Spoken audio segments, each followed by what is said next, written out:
Alors, pour les personnes qui ont les sculptures avec la pierre de Mbigou, vous n'avez pas besoin que je vous dise. Ce n'est pas une information d'ailleurs que je suis en train de vous donner. C'est juste un rappel.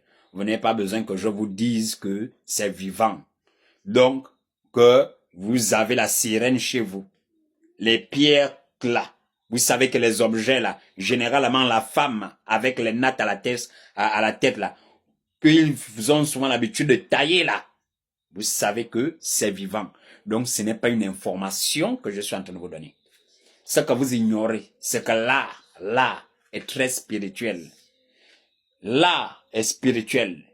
C'est pourquoi vous devez comprendre que la plupart qui réussissent, vous pouvez arriver très simplement. Mais vous devez comprendre qu'à un niveau, un artiste, c'est d'abord quoi? C'est d'abord un messager, c'est un prophète. C'est ça un artiste. C'est un prophète. C'est un messager. C'est quelqu'un qui est là, en réalité, qui ne fait que faire quoi? Qui ne fait que traduire le message, mais de manière artistique. Mais le message vient d'où? Le message vient d'une entité, le message vient d'un esprit. L'art que vous voyez là, ce n'est pas donné à tout le monde. Pour être pleinement là-dedans, il faut être un initié. C'est pourquoi vous allez voir que ceux qui ont vraiment le talent arrivent à un niveau. Ils doivent nécessairement intégrer certains domaines. Vous comprenez? Intégrer certains cercles. Parce que c'est comme ça. Donc, l'artiste est tout simplement le passeur entre les deux mondes. Vous devez comprendre que ce que vous voyez, que ça soit la peinture, que ça soit la sculpture, que ça soit la musique, que ça soit tout ce que vous voulez sur le plan artistique. Vous me suivez? Un artiste, c'est un messager. Un artiste, c'est un passeur. Ce que vous devez comprendre, c'est que si vous voyez, c'est pour la pierre de Mbigou, la femme qu'on vous taille, on vous taille seulement là, c'est une sirène.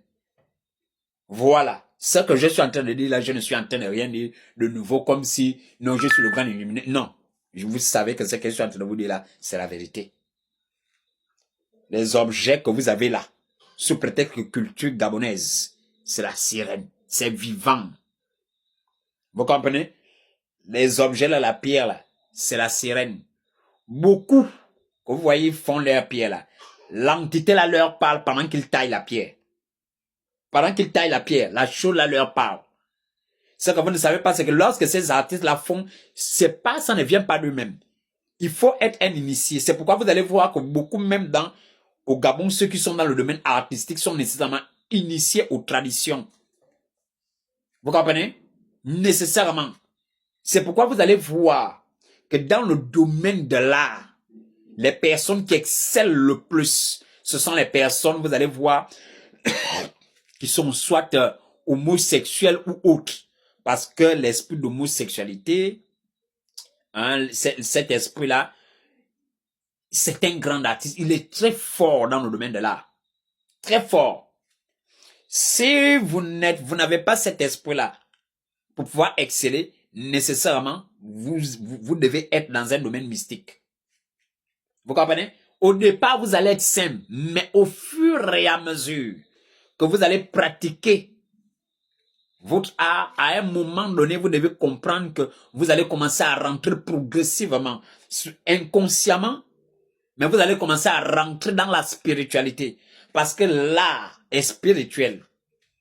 C'est un lien avec la spiritualité. Ça sert de canal, ou encore de moyen de transmission aux esprits, ou encore aux divins. Donc, maintenant, ça, vos artistes-là, ils n'ont pas Dieu, etc. Vous devez comprendre qu'ils sont donc les messagers, les transmetteurs, les diffuseurs de messages d'autres entités qui ne sont pas Elohim. Vous comprenez un peu? Donc, ceux qui ont la pierre de la sculpture là, cette femme là, taillée avec la pierre de Mbigou là, vous savez, je ne vous informe pas qu'elle est vivante. Vous savez que vous avez la sirène dans vos maisons. Vous avez quoi? La sirène dans vos maisons. On sait très bien ce qu'elle dit, que les pierres là, non, les œuvres là sont vivantes. Vous pensez que ça se fait comme ça? vous ne savez pas que lorsque ces gens-là taillent, ils sont dans un autre état. On vous a dit qu'ils font ça simplement. Beaucoup, pendant qu'ils sont en train de tailler les pierres là, ils sont dans un autre état. Ils ne sont pas simples. Vous comprenez? Parce qu'il faut être mystique pour pouvoir comprendre les codes, les traduire de manière artistique. Ils sont souvent dans un autre état. Vous partez prendre ça, des objets qui sont chargés et vous venez déposer chez vous. Vous ne savez pas que ces objets-là sont vivants?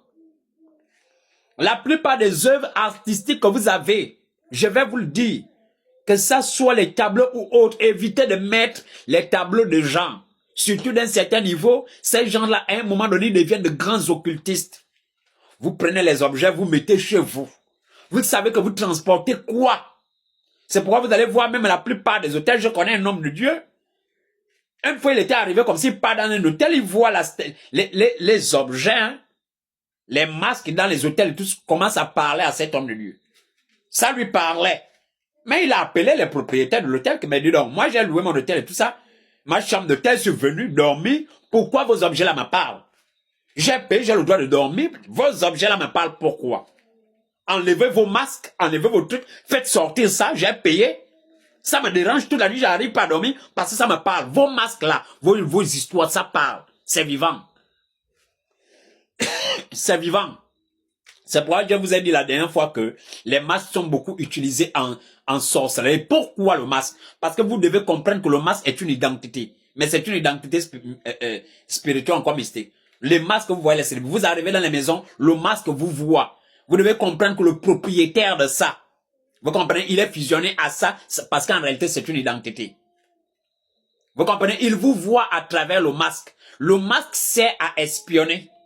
Vous comprenez? Quelqu'un peut vous espionner à travers le masque. Parce que pendant que vous devez comprendre que c'est vivant. Vous comprenez? Un masque, vous devez comprendre que c'est une identité spirituelle. C'est l'identité de la personne qui est là. C'est l'identité de la personne qui est là. Parce que vous voyez un peu. Et maintenant, le masque peut collectionner des énergies. Parce que elle vit des identités qu'elle s'approprie. Le masque vit des identités qu'elle s'approprie. Le masque a d'abord possède d'abord l'identité de son propriétaire, mais le masque peut aussi prendre votre identité. Elle prend l'identité de plusieurs personnes. C'est ça là qui renforce la puissance du masque, le pouvoir du masque. Vous comprenez? Voilà, parce que ça permet d'attaquer, ça permet d'espionner, ça permet beaucoup de choses.